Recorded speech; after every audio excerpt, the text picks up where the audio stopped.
Hey everyone, welcome to our channel. Today we're going to talk about, do you really need, and you're going to want to stay tuned. So this new study came out and this is interesting, stating how much money you need to earn for a family of 4 in Denver to live comfortably. We're going to break that down and we're going to talk to you about what that looks like here in Denver and our perspective and our clients' perspective when they're moving here. So stay tuned. Hey everyone, welcome to the channel.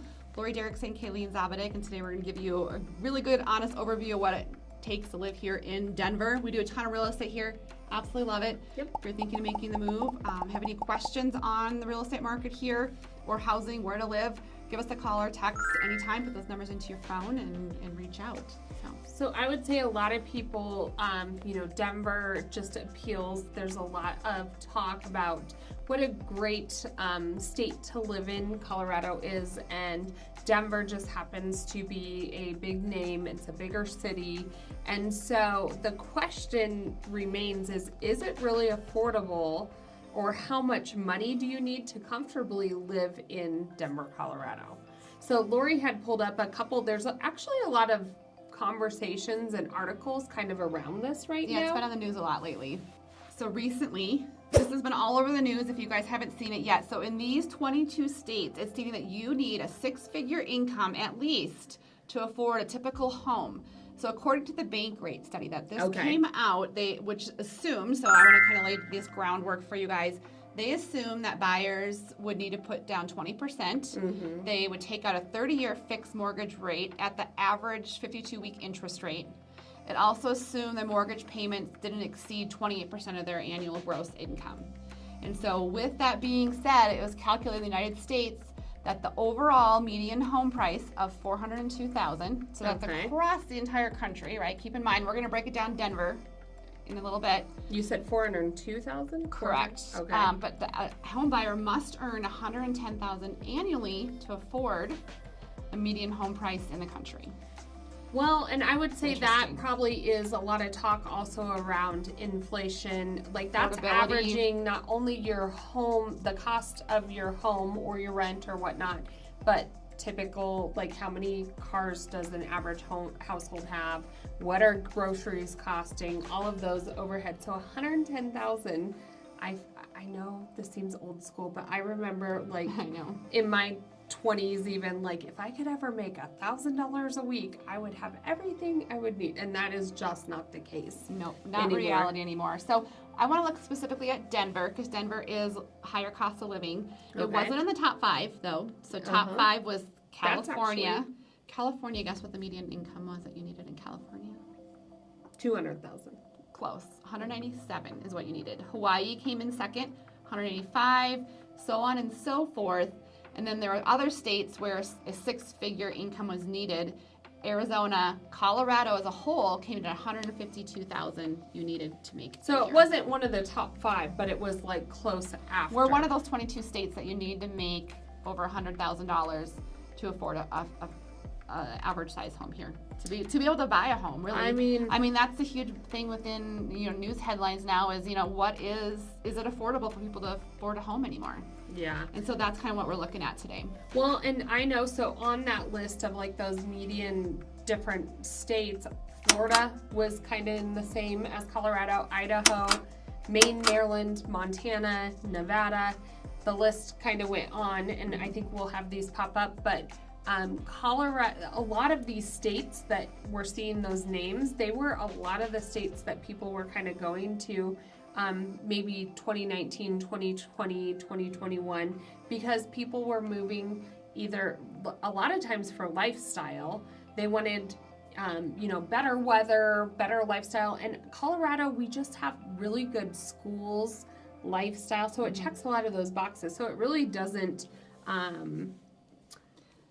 alarm me too much that they're in this list of states, but when you realistically think through how much money are you going to need, you better have that job secured before you start to make plans. Exactly. And if you think that you're going to come over here and instead of buying rent, make sure you're calculating that, because a lot of times the rent is right up there with what a potential mortgage could be. So that was Colorado as a whole, but now we're going to talk about bigger cities as Denver and break that down. What do you think is one of the cheapest, larger city affordable places to live in the country? If you had a guess. Kansas City, Kansas. Houston had what? like one. Yeah, so Houston had one of the best, lowest income that you would need to live there. So the Midwest obviously had the lowest. So if you want to go to Iowa, no, what is it? Ohio, Arkansas. I see Mississippi on the list, and this is actually funny. James and I, my husband, we were watching, what is that? It's like a TLC show, and it's in Mississippi. It's Laurel, Mississippi. I forget what the name of the show is, but I love watching them. And when it pops up and it's like, they bought this house, like their all in budget is like $125,000. I'm like, where is this place? So I started Googling it and looking at, like, if we sold our house here in Colorado, we could buy like a whole street of houses over there. I'm like, move to Mississippi. Well, it's tempting, but I'm not so sure I could handle the weather and the bugs and all the other things that come with it. But it is a cute town. But that's the thing. That's the reality is, I think, when people actually look at cost of living and then you start putting into play all those realistic, like, what's all around? What is there to do? What kind of weather are you looking? The lifestyle. That's what it kind of weighs out. One thing I will point out too, this is kind of a personal analogy, I guess, but my grandparents, they lived in California, and then they had lived in Colorado, and they had bought a home in Colorado. I think it was like 70s.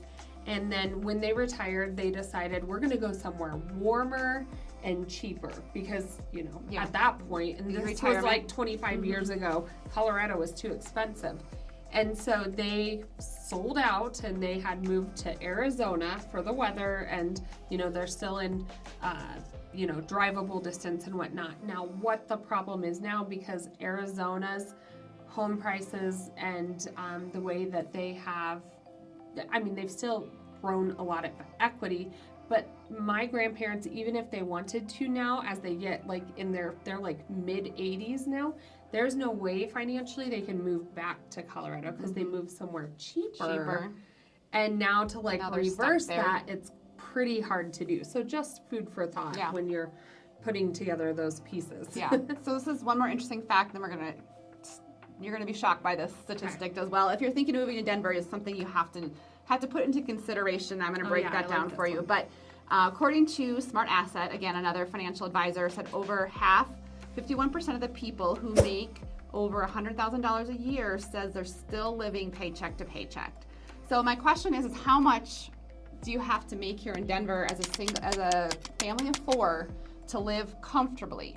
So now we're going to talk about what does that mean to live comfortably, and that varies, right? So the study, they use the 50-30-20 budget rule. So Smart Asset used that 50-30-20. Correct. So when I go through this is what I'm going with. So the 50% of your budget, they're saying, goes of the household should be, the salary household, I guess, should be used for what? Housing, groceries, transportation. 30% would go towards your wants, your entertainment, your hobbies, that lifestyle component we talk about. So maybe a ski pass or stuff like that. I think going out to eat, all that kind of thing. And 20%, the responsible adult in us should be paying off debt, saving, and investing. This is the easy one to let go. And so, but you really shouldn't. So we're going to break this down, Denver.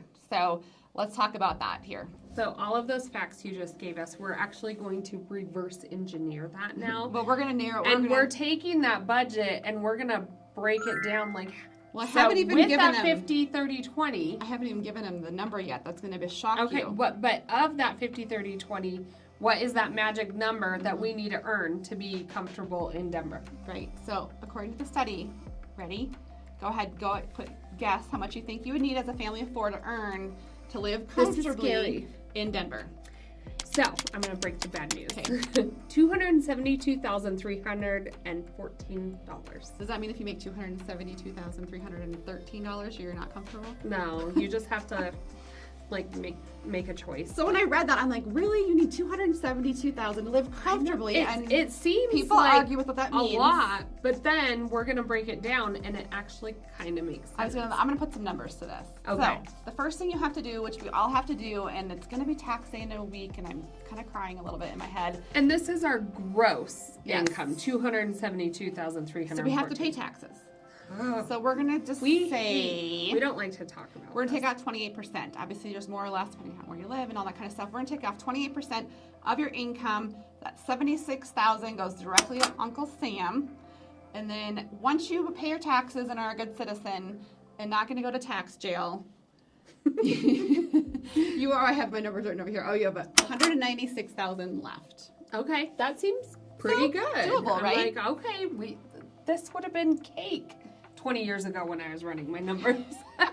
So now what you have to do is you have to take that 196,000 and we divided it by 12 Because there's 12 because months in we a have year. 12 months, and so our budget for each month to play with here is about $16,333, which seems pretty good. Yeah, doable.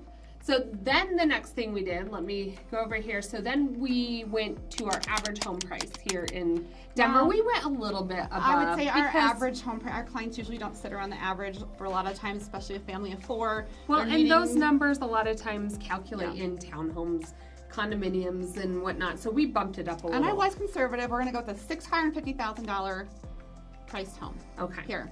So now let's talk about what today's rates and mortgages and whatnot. So that $650,000 home, how is it going to break down? So our home mortgage payment, and this is assuming that you have a 30-year mortgage, you put 20% down. Maybe your property taxes are right around the 0.625 and you have an interest rate of 6.7%. And you have homeowners insurance on that. True. You're avoiding PMI because you're putting down that 20%. Okay. We're gonna ballpark your payment. We're coming in at, $3,843. so that's a ballpark. But that's what we're gonna take off that top. And again, that was 20% down. And we know that there's loans out there that you don't have to do that. But I think that's a very realistic number. Yeah. And again, $650,000 home. But now on top of that, most households have at least 2 cars. And there's a lot of people that have car payments. And so we're estimating about $600 Per a car car. payment. That's another off of our $16,000 monthly. We have to have 2 car payments at $1,200. Yep. And car insurance, 400-ish. All right, I'm going to talk about that for a minute. Okay. So we just did a closing, what was it, last Tuesday or Wednesday, and I was talking to them at the closing table just, who did you wind up with homeowners insurance, this and that. They went with USAA. Oh, you're talking homeowners insurance. I was talking car. Okay. Okay. That's how it started, but Oh. then they were like, we were so surprised. Our car insurance, they said they've lived in Alaska and Washington and a couple different places, and they said by far Colorado was the highest that they had ever paid for car insurance. So just be prepared for that. Shopping for So car insurance is for on. those 2 cars, $400 a month, it's probably pretty good, but if you have more cars or younger drivers, be prepared. I'm shopping for car insurance tomorrow. I have 2 teenage drivers, 3 now almost. Guess what my and I have a speeding I ticket. know what yours is, so I won't even guess. And my son It's has 4 speeding ticket. figures a month. It's $1,200. I got our new, and I found one for half as cheap, so I will be switching off of the USAA. I'm like, that's like, anyways, it's a lot for me to think about. So I wanted to So talk car insurance. car sorry. insurance, We'll move $400. fast. Groceries, there's some debate about this. We're gonna go with a $1,200 budget for groceries. Cell phone, everyone needs that. Yep. $200. There's a lot of people that we have that come, they're moving out here, even if they're working from home. Daycare is an expense. And I'd like to couple this in, say you don't have daycare, but you'll have club sports or just things for the kids eat kids, more. after school programs or whatnot. $1,500, I think that's a very conservative number, but it's a good average, I think. Okay, so we take off all those off the top. Mm-hmm. Remaining in my calculations is $6,990. Okay, Each month. each month left. Which, But we're not done yet.